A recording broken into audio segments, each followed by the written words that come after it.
Mesdames, Messieurs, regardez cette image de la descente du dictateur Denis Sassou Nguesso à l'aéroport international de Madrid en Espagne.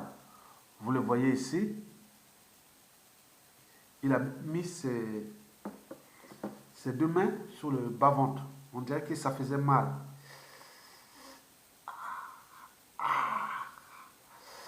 Quand vous voyez comme si... Les deux mains là, descendant d'avion. Et vous voyez ça, c'était quand même pour un médecin, hein, il devait savoir que ça soit dissocié là, en bas là. Et donc, ce que je vais vous expliquer, c'est d'abord le décryptage de cette image-là qui ne devait pas être publié si le système de communication de la présidente de Sassou Nguesso ne devait pas montrer cette image. Elle est vraiment humiliante pour Sassou Nguesso. On monte là, il est en train de... Et après, bon, je vous parlerai de ce qui s'est passé à l'intérieur de la COP 21, où Sassou Nguesso est entré dans un milieu qu'il ne maîtrise pas. Il ne maîtrise pas ça. Donc, ce n'est pas le fait de venir citer que les actions concrètes et autres. Il n'a jamais été voir les populations qui souffrent de problèmes climatiques, écologiques et autres. Rien du tout. Il vient parler que pour chercher l'argent, ou faire le lobbying et autres. Donc, c'est ce que je vais vous expliquer. Mesdames, Messieurs, peuple congolais, être citoyen, c'est être informé. Pourquoi? Parce que l'ignorance est la pire des souffrances. Le savoir et la connaissance libèrent. Nous allons être là, au cœur déjà de la politique, mais également au cœur des sciences de l'environnement.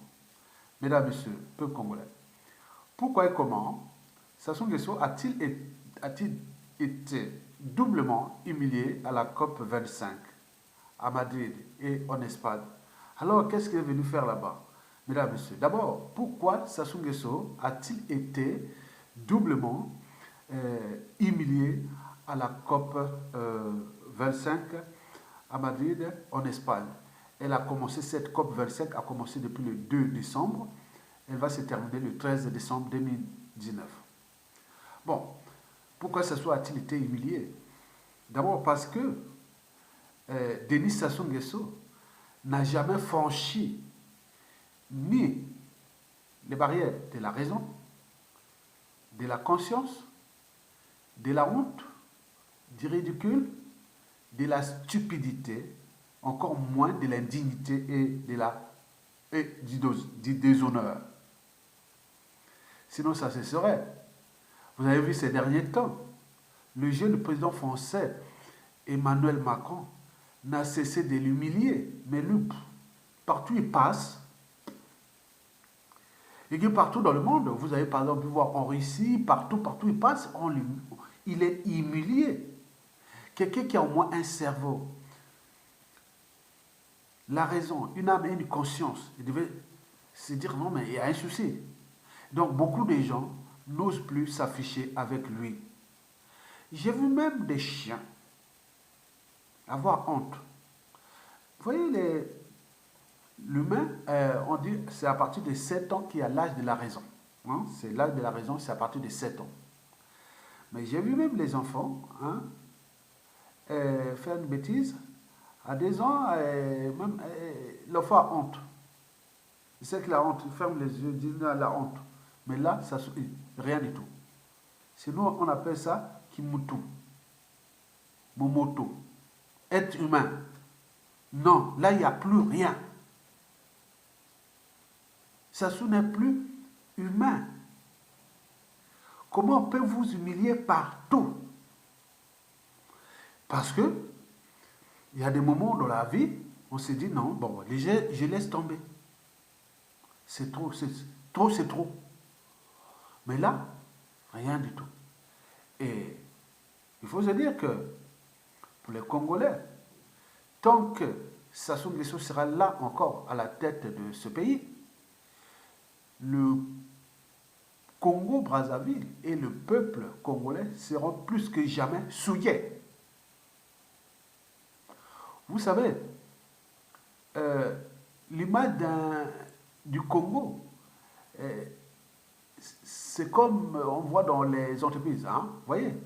Donc, un pays, c'est comme un produit, comme une marque, comme une entreprise. On parle de communication produit. On parle de communication marque. Communication entreprise. On parle de performance. Dans notre cas, qui est celui de la communication institutionnelle, elle est 100% mauvaise. Les relations publiques, voilà, vous avez vu, mauvaise. Donc, quand vous voyez dans le sang d'un pays, je prends par exemple tout ce qui va avec, hein. Par exemple, la France dans le monde, hein. Quand on parle de la France, on pense tout naturellement à ce qu'elle montre aux yeux de l'opinion internationale. Quand on parle, ah oui, ça c'est un Français, on sait qu'il y a l'image d'un Français. Ça c'est un Allemand. Qu'est-ce que les gens, quand ils voient dans le monde, ils voient, ça c'est un Allemand. Ça c'est un Japonais. Ah, tiens, c'est un Chinois. Ça c'est un Américain. Un Ricain. Et ça c'est un British, un Britannique. Ah, ça c'est un Belge. Ah, ça c'est un Suisse. Donc vous connaissez ça. Ça c'est un Sud-Africain. Ah, là c'est un Burkinabé. Ça c'est un Sénégalais. Mais nous, Congolais, aujourd'hui, qu'est-ce qu'on voit? Moi, je passe partout, là où je suis, en Europe, ici, en Occident, depuis des années. Les Occidentaux nous regardent par rapport à certains types de faits que nous avions fait. Par exemple, quand on regardait à un moment donné, Cameroun, ah, Roger Mila, Cameroun, football, football. Bon, quand on voit comme les Kenyans, hein, Kenya, bon, on voit que ça, c'est l'athlétisme, comme les Éthiopiens, hein, et le marathon et tout. Donc, il y a des images, on diffuse des images. Mais nous, au Congo, Sassou Nguesso, Mandela s'est représenté de l'Afrique du Sud. Et quand on voit certains présidents, on voit que c'est ça. L'image d'un pays, c'est très important. C'est vendable. Ça attire les investisseurs, ça attire tout. Mais là, je vous ai dit, avec l'image, là, il n'a pas cette communication de Claudia Ikia fut nulle. Parce que cette photo-là, s'il avait bien, il ne devait pas montrer cette photo-là. Quand vous la voyez, on s'est dit qu'il n'y a pas de service de communication. Et regardez cette image-là. Sassou là, il tient les mains là, là. On dirait qu'il a mal écrit. C'est-à-dire, quand vous voyez sur l'image, on voyait que il descend de l'avion, hein. On dirait que, bon, peut-être que les descendant l'escalier là, bon, ben, ça secouait quelque chose, voilà. Donc, ça fait mal. Et donc, il est étiré comme ça, et donc, il supportait mal. Donc, on a montré ça. Donc, nous savions que Sassou Nguesso a des soucis en bas. On vient de le comprendre. Il a des soucis. Et c'est ça que je vais vous poser les questions, répondre, que vous allez répondre et me donner la réponse pour ceux qui ont l'information. Mesdames, Messieurs, peuple congolais. Alors, comment Sassou Nguesso a-t-il été doublement humilié à la COP 21 à Madrid, en Espagne? D'abord, comme je vous ai montré cette photo, hein, donc, elle est là. Elle est là. Et donc, sur cette photo, attends, est-ce qu'il y a l'image aussi? Attends, on va voir l'image.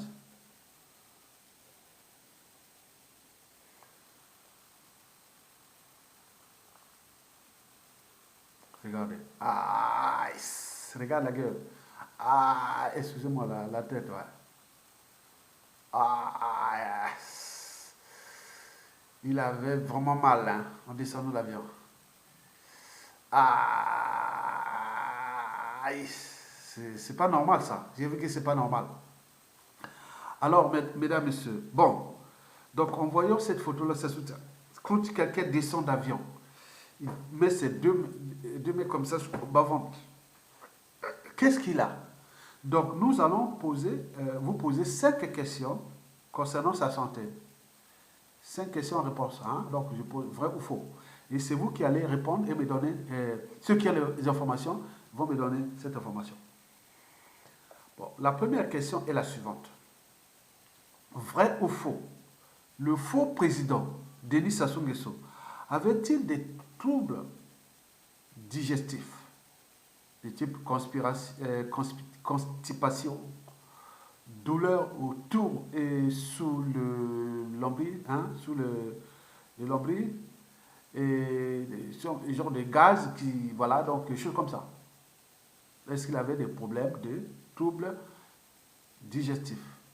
Deuxième question, vrai ou faux? Le faux président, Denis Sassou Nguesso, avait-il des infections gastro-intestinales? La fameuse gastro-entérite. Vrai ou faux? La troisième question, vrai ou faux? Le faux président, Denis Sassou Nguesso, avait-il des problèmes urogénitaux de type hémorroïdes, prostate, etc. Vrai ou faux? La quatrième question. Vrai ou faux?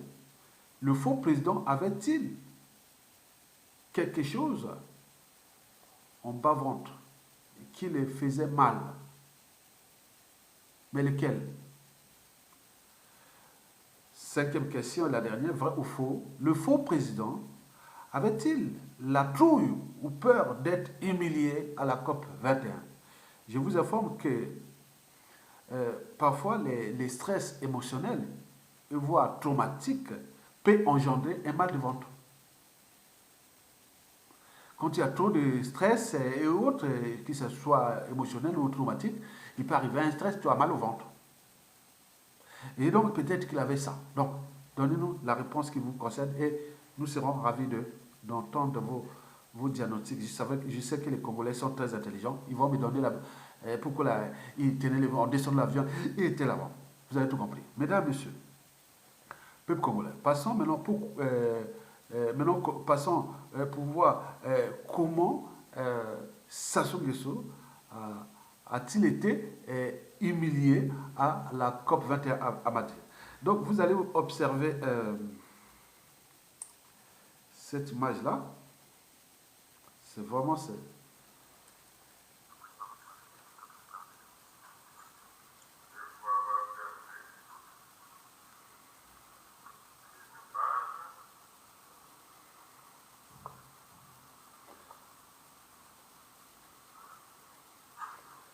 Il ne savait pas ranger ses feuilles.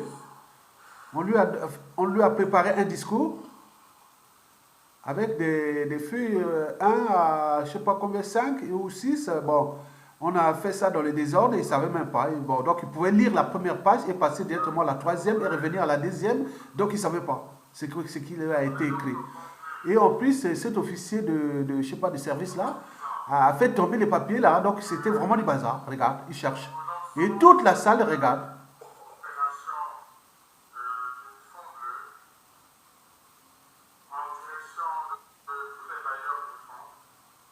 Regarde, c'est vraiment c'est jamais vu, c'est jamais vu. Il raconte n'importe quoi. Il maîtrise rien, rien, rien, rien. Rien, rien. Il est complètement à la plaque. Oh là là, regardez. Les papiers tombent partout par là, il cherche. Donc, il raconte n'importe quoi. Donc, imaginez-vous, on vous prépare un discours de 5 pages. Et on vous met les pages et vous commencez à lire la première page. Et après, vous passez à la quatrième. Et après, vous revenez à la deuxième. Et vous faire à toi. Donc, il ne sait même pas. Ah, tiens, il s'est tombé. Il a commencé à la première. Il s'est retrouvé. La deuxième, il s'est retrouvé à la conclusion. Ah, mais non, non, non. Attends. Il voit des cris de Sassou Nguesso la fin. Ah, mais non, mais c'est pas ça. Donc, et l'officier, je ne sais pas, de garde, il ramène d'autres feuilles. Et ça tombe par terre. Et il cherche, il recherche. Et voilà. Avec ce nouveau officier là. Regarde, c'est ridicule. C'est jamais vu. C'est des amateurs. La bêtise et la médiocrité, l'idiocratie, la médiocratie d'un dictateur. À bout de souffle, au bout de rouleau, agonisant. Regardez. Conclure quoi? Vous ne pouvez rien conclure, tu n'as rien, rien. Donc toute la salle, d'après les informations que nous avons reçues, il y a des gens qui disent, mon Dieu, mais qu'est-ce qu'on nous a mené dans cette COP 21, 25 là, ce genre d'individus. Donc Sassou Nguesso est venu souiller la COP 25. Elle est devenue light, n'importe quoi. Parce que ce que le monsieur l'a fait représente quand même le bassin du Congo, qui, après l'Amazonie, est une marque déposée de tous ceux qui sont des initiés des sciences de l'environnement, qui défendent les écosystèmes et autres. Le bassin du Congo, quand vous arrivez, de l'Amazonie, après le bassin du Congo. On parle tout le bassin du Congo. C'est les régulateurs des climats planétaires. C'est la deuxième réserve en carbone du monde. La deuxième réserve en biodiversité du monde. Hein. Vous voyez? Donc, tout est là-bas. Et donc, on envoie un individu qui n'a même pas fini son collège. Hein. Il n'a jamais fini son collège. Et qui a été placé là par la France, par les armes et tout ça, qu'il est là, toujours là. On met un mauvais, quelqu'un qui n'aime pas l'école, qui n'aime pas l'éducation, il n'aime pas le savoir et la connaissance. Il a déjà tué, assassiné 2021 cadres, parce que le dernier qui vient de mourir, c'est le journaliste Borgia Somba. Donc il y a là, il va encore ajouter, on va arriver 2022, et on va continuer 2023, jusqu'à la suite, on va assassiner. Il cherche à traquer toute la matière grise qui est là. On ne veut pas, il ne faut que lui servir. Après, il vous élimine. Et on ne vient pas servir le pays. Regarde, il se retrouve avec ces gens qui sont là, qui viennent là raconter n'importe quoi. Et donc, vraiment, c'est malheureux pour un pays, hein, parce que les Congolais, ils ne regardent pas l'image d'un pays. Regarde ça, on a dit que dans la salle, les gens, il y a des gens qui se sont sortis dehors parce qu'ils disent, non, mais c'est quoi, c'est quel pays? Oh, les bassins du Congo, mais c'est pas vrai. Oui, il n'y a pas des gens là-bas, non, c'est vrai. Regarde.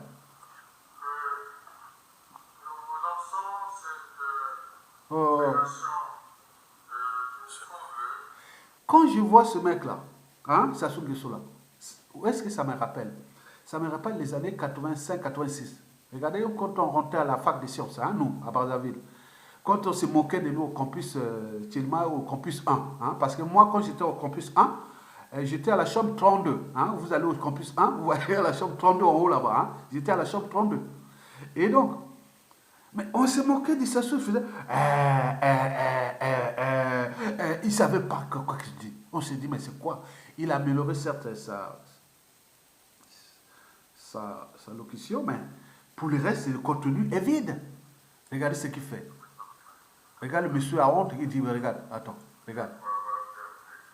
Vous regardez la salle qui regarde. On est là comme un amphithéâtre, on n'est pas, non, mais attends, c'est jamais vu.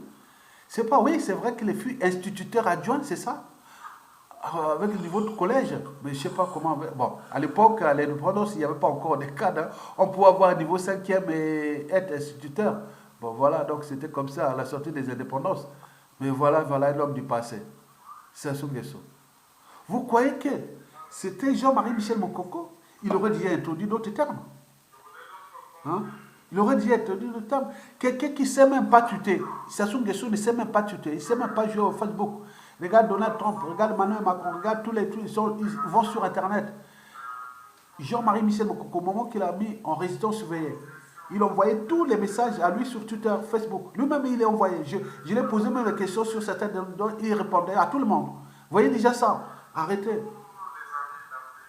Voilà comment le Congo est descendu. Mesdames, Messieurs, peuple congolais, en réalité, Denis Sassou Nguesso ne maîtrise rien de cette affaire-là.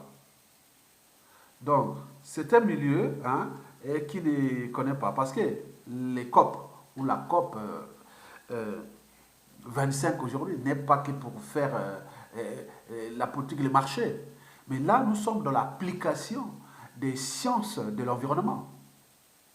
Je vais vous les résumer en 50 mots-clés sur 700 que je connais. Donc, ce n'est pas des trucs qui sont comme ça. On sait que sur ces mots-clés, je peux les placer et quelles sont les relations entre eux. Bon, parmi les mots-clés des sciences de l'environnement, quand on vient parler de la COP25, on peut parler des sommets environnementaux, de tout ce qui est développement, tout ça. Donc, c'est lié à ces mots-clés-là. Donc, quand vous voyez là, vous parlez des sciences de l'environnement. Et qu'on étudie, bon, je ne sais pas, au Congo, s'il y a déjà des diplômes d'université pour les sciences de l'environnement, non, c'est des sciences qui vont être demain mis en valeur dans l'éducation nationale au Congo-Brazzaville. Et n'oublions pas l'enseignement supérieur et la recherche. Donc, parmi ces sciences de l'environnement, donc les mots-clés, hein, vous avez planète Terre, système solaire, galaxie, l'univers, sciences physiques, écologie, biologie, faune, flore, géologie, océanographie, espace et milieu, écosystème, biodiversité, ressources naturelles, mines solides, minerais, métaux rares, terres rares, énergie fossile, énergie renouvelable, cycle de vie, énergie, matière, production, transport, consommation, rejet dans l'environnement, déchets, recyclage, cogénération, énergie, matière. Là, quand vous voyez les cogénérations, énergie, matière, par exemple, les déchets ménagers assimilés, tout ça, quand on les traite, par exemple, dans une usine d'incinération, une partie est remise sous forme de chaleur, l'autre sous forme d'électricité, et une autre partie qui va sous forme de matière qu'on appelle les masses fer, qu'on peut mettre sur les routes et ça devient comme du goudron.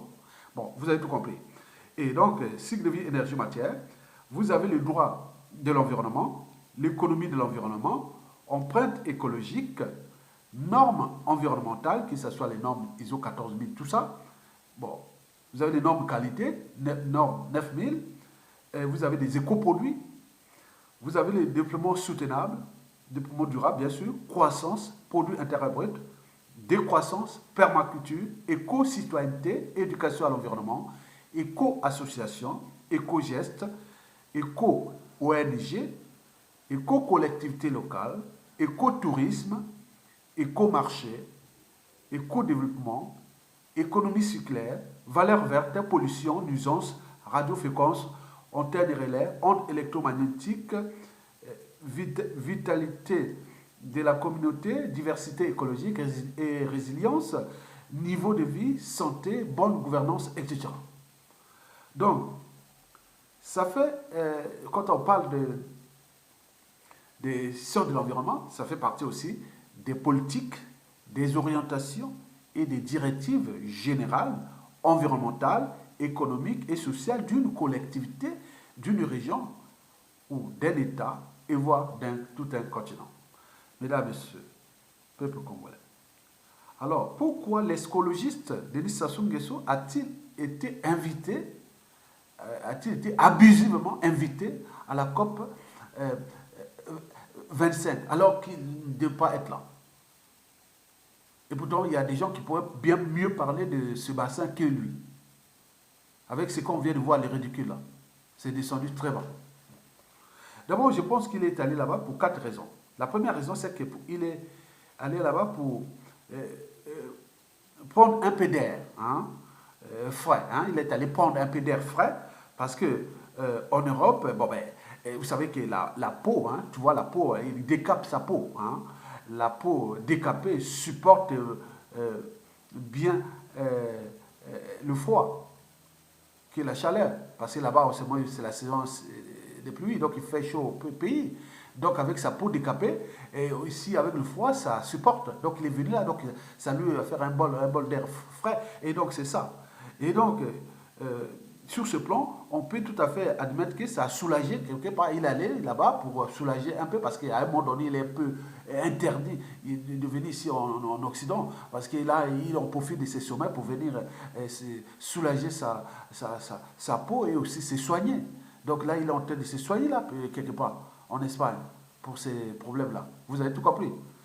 Deuxième raison, c'est que, bon, vous savez que pour l'Amazonie, il y avait le Chili et le Brésil qui devaient être invités, mais le Brésil et le Chili ont désisté. Déjà, le Chili pour des problèmes politiques qui se passent en ce moment, et aussi le Brésil, bon, ben, avec le nouveau président qui est pas côté écologie, quoi.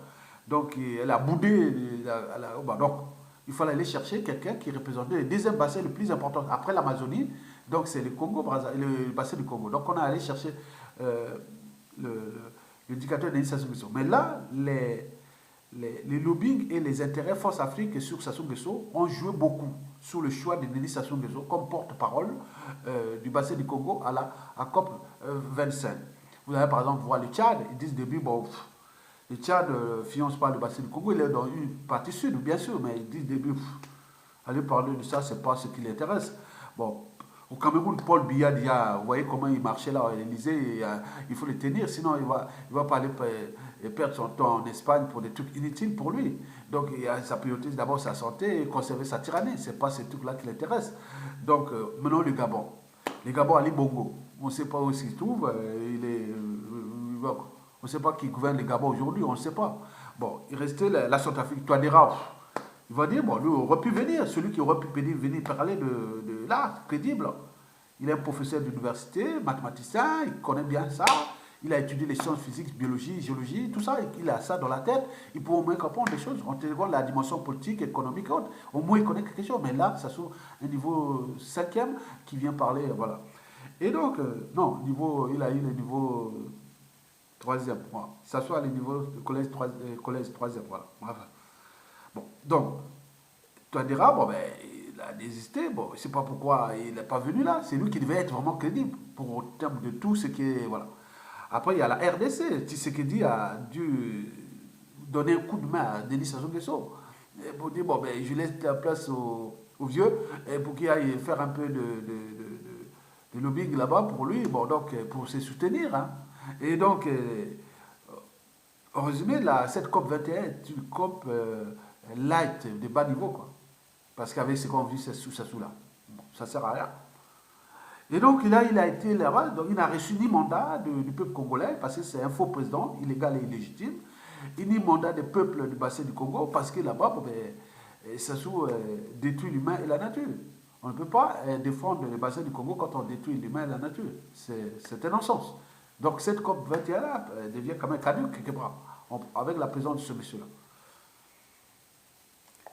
Mesdames et messieurs, pourquoi l'écologiste Denis Sassou Nguesso a-t-il été invité abusivement à la COP 25 en Espagne?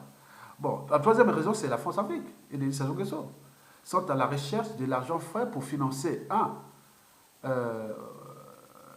la trésorerie de leur fondation qui s'appelle Fonds Bleu, qui n'est autre que la partie visible des circuits de détournement des aides et des subventions internationales. Et ce Fonds Bleu est une des vaches à lait des marchands d'armes et de munitions au service de Denis Sassou Nguesso. Donc on prend l'argent là, on vient là sous forme d'écologie, hein, parce que là-bas, Sassou n'aime pas. Allez voir ce que le monsieur l'a fait d'abord dans son propre pays. Il n'y a rien, il n'aime pas les gens là-bas, il tue, des fois il vient parler de quoi. Donc lui, il vient là, donc il prend l'argent là, il met ça sur fond bleu, une partie est gardée en poche et l'autre est envoyée pour aller acheter les armes. Il s'appelle fond bleu. Donc on peut multiplier des choses comme ça. Ils savent, ils ont de bons plans, de bons tuyaux pour capter l'argent des ONG, des trucs internationaux, et pour aller financer leurs coups tordus contre le peuple congolais. Et donc vous avez tout compris. Donc là, il y a aussi, ça fait partie des processus de la conservation de la tyrannie. Donc ils sont venus là pour ça. Donc ils sont venus pour chercher les moyens pour conserver la tyrannie parce qu'ils ont mal géré ce pays. Le pays est en faillite, on met en clinique, il y a une crise sociopolitique, socio-économique, humanitaire. Et tous les indicateurs macroéconomiques sont au rouge. L'indicateur a peur d'être jeté à tout instant. La tension sociale commence à monter. Et n'oublions pas les tensions écologiques et tout compagnie. Donc il est là en train de chercher l'argent. Mais pas pour acheter les consciences ou acheter les armes ou chercher le lobbying. Donc c'est quelqu'un qui n'est pas bon pour ce pays. La quatrième et dernière raison, c'est que c'est une opération de communication internationale à moins de frais. Une visibilité écologique. Il a en fait profité de l'importance de l'événement et de la marque Bassin du Congo, connue de tous les écologistes du monde entier, pour se faire une bonne image de défenseur de l'environnement. Peine perdue, car les initiés à l'environnement et au développement durable et voire soutenable connaissent très bien le passif, la personnalité et la nature de ces régimes au regard des fondamentaux du développement durable. Protéger l'humain et la nature pour inventer le présent et le futur. Mais lui, il fait l'inverse. Donc il est là pour faire quoi? C'est un Satan, c'est un diable, c'est n'importe quoi qui est là. Celui qui déteste tout ça, il est là. Quelqu'un qui a un capital d'essai de 1 million de morts, il vient parler de quoi? Quelqu'un qui est en train de détruire tous les écosystèmes du bassin du Congo, la déforestation, l'exploitation des mines sauvages, des mines solides, et tout compagnie. Les infrastructures empoisonnées qui sont en train de pourrir, faire des érosions, tout ça comme ça. Mais c'est quoi? C'est un désastre. Vous voulez parler de quoi? Sinon, s'il n'y a plus de repères, attendez, on ne peut pas suyer ces enjeux existentiels universels avec ces genres d'individus parce que Il est là sous prétexte de la France-Afrique et sous prétexte de ça, on le défend pour... Attendez, c'est un souci. Mesdames et messieurs, peuple congolais, j'en profite de cette vidéo pour vous donner quelques exemples des applications des sciences de l'environnement. On appelle ça du biomimétisme. Hein. Le biomimétisme est l'art de copier la nature. Hein. Donc, on s'est dit qu'on a des contraintes face à la survie de l'homme sur Terre et du développement durable. Il n'y a pas de meilleure source d'aspiration que le vivant ou la nature. Donc, c'est les raisons pour lesquelles on dit, pour inventer le futur, il faut tout simplement protéger l'humain et la nature. Vous allez voir que, bon, ouais, aujourd'hui, je connais les 100 applications du biomimétisme. Bon, ça va augmenter, hein, parce qu'aujourd'hui, le biomimétisme n'est encore utilisé que à 1% de la matière vivante, même pas 1% de la matière vivante. Je vais vous dire un peu là, ce qu'on appelle l'art de copier la nature.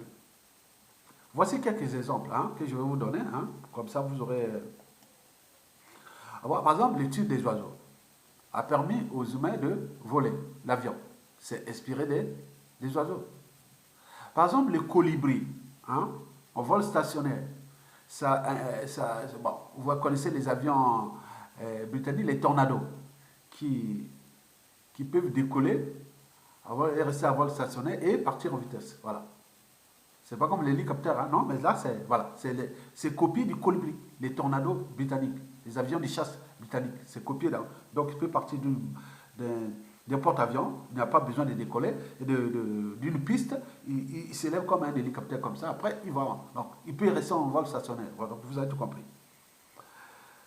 Donc, vous allez par exemple voir au Japon, il y a beaucoup de tunnels parce que c'est un pays montagneux. Donc, quand ils passaient les trains, il y avait des pressions. Ça fait sur les oreilles, quand le train passe à une vitesse donnée, plus de 100 km à l'heure, ça fait des pressions sur les oreilles. Et donc, pour atténuer ces pressions, donc on a fait les têtes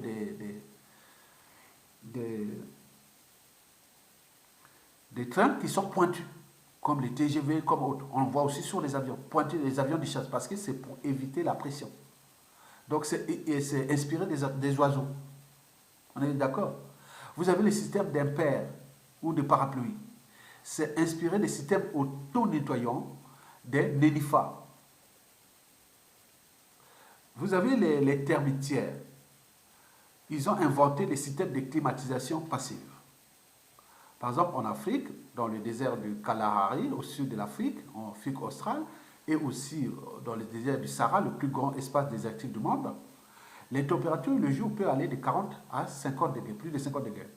Or, la nuit, ça peut descendre jusqu'à 0 degré, hein, entre 0 degré et 10 degrés. Donc, l'amplitude thermique est telle que, voilà, donc, c'est vrai. Mais, quand on va dans les termitières, la température est constante. Et pourquoi? Parce qu'ils ont inventé ce système de climatisation passé. Pourquoi? Parce qu'ils se nourrissent d'un champignon qui doit pousser à une température de 30 degrés. Et donc, ils ont fait ce système-là pour que ce champignon reste là, pousse là, parce que c'est l'air nourriture. Et donc, quand vous allez à Harare, la capitale du Zimbabwe, vous avez le centre d'affaires là qui a été construit avec le système copiant des termitières. Et quand vous voyez le meuble, hein, la tour, le centre d'affaires, et à côté vous avez une termitière énorme. Donc, au niveau des coûts énergétiques, ça a baissé de 40% de coûts énergétiques. Donc, le système est fait de telle sorte que vous pouvez comprendre que vous pouvez aller voir. J'ai mis ça dans la vidéo, je ne vais pas vous faire en détail. C'est-à-dire, plus les murs sont épaisses, en fonction des températures à l'intérieur et à l'extérieur. Donc, il y a des changements. Donc, je vais vous expliquer ça, c'est la physique. Hein. On ne va pas aller trop compliqué parce que ça va prendre du temps. Bon, donc, vous avez le problème de ces termitières-là.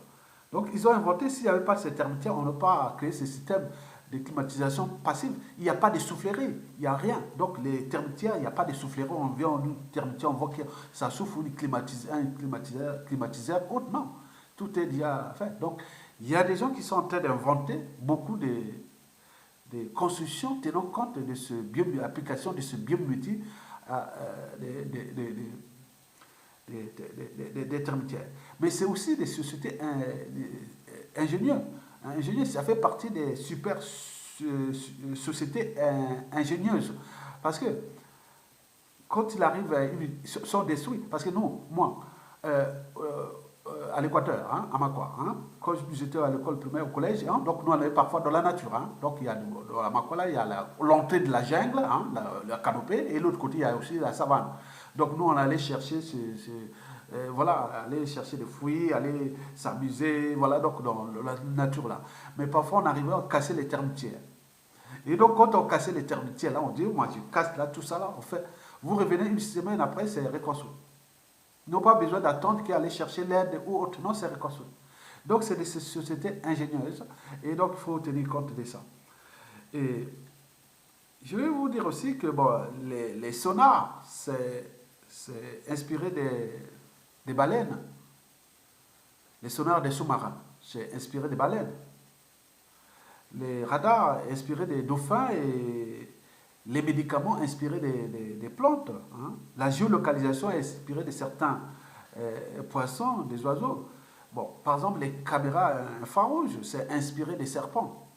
Parce que les serpents, quand il y a un problème, c'est pourquoi. Si vous n'êtes pas...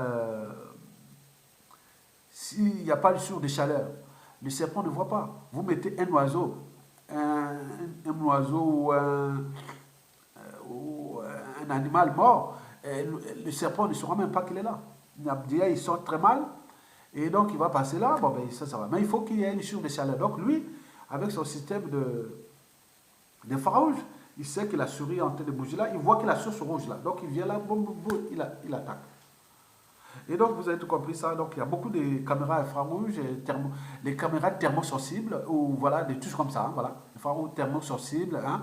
Tu vois, le système des bâtonnets, hein, des cônes et des bâtonnets, parce que les animaux nocturnes voient plus la nuit que nous. Donc ils ont des systèmes de comment, infrarouges, donc ils peuvent voir dans le noir, mais parce qu'ils ont moins ils ont moins de bâtonnets, plus de cônes. Donc vous voyez déjà ça, donc c'est ça au niveau de la physiologie visuelle. On vous explique ça dans les cours de lycée, voilà, en biologie. Bon, donc, j'en étais où? Voilà. Donc, les sonars, oui. La géolocalisation, oui, c'est ça. Les caméras infrarouges, oui, c'est ça. Bon, je vous donne par exemple un autre exemple. Hein. Par exemple, respecter la nature, c'est très important. Par exemple, les éléphants peuvent savoir qu'il pleut quelque part à 100 km, plus de 100 km à la ronde. Et pourquoi? Parce que les éléphants, ils ont un système de captation des basses fréquences. Il peut arriver même jusqu'à 19 à 20 Hz. C'est pas possible. Nous, pour entendre, quand je parle, ça va? Vous m'entendez? Vous m'entendez? Donc, nous, au minimum 250 Hz pour entendre. Mais et jusqu'à ce qu'on appelle le sixième sens. Donc, un éléphant, faites un exemple, faites vous-même tentez l'exemple, prenez le téléphone, mettez le son de pluie, une pluie qui bat, boum, boum, boum, vous mettez, bon, il faut, voilà. Vous restez au moins à 1 km des éléphants, vous faites ça, et vous verrez qu'ils vont, quand vous mettez le son de la pluie, vous allez voir que les réactions, ils vont commencer à être là. Ah tiens, il commence à pleuvoir. Et pourtant, vous êtes là, vous ne voyez pas, vous êtes à plus d'1 kilomètre, ou même 2 kilomètres. Donc, maintenant, c'est connu que les éléments peuvent entendre qu'il y a des pluies à 100, plus de 100 km. Donc, ce qui fait que même dans le désert du Kalahari, et quand il pleut ils sont du côté de la Namibie, et s'il pleut même du côté de Botswana, et autres, bon, ben, ils savent qu'il y aura la pluie là-bas, ils vont. Tu vois, la matriarche, elle amène les éléphants et il amène tout ça là-bas. Donc, vous avez tout compris. Bon, par exemple, les chouettes, bon, vous prenez un téléphone. Vous savez, les poids des chouettes, c'est souvent les compagnols. Hein. Vous prenez le son d'un compagnol. À base, il faut un matériel vraiment sophistiqué. Vous mettez ça en bas. Vous écoutez le son d'un compagnol. Et après, vous voyez qu'il y a des chouettes là-bas. Vous mettez le son des compagnols autour de 20 Hz. Ça veut dire que là, il y a le son là.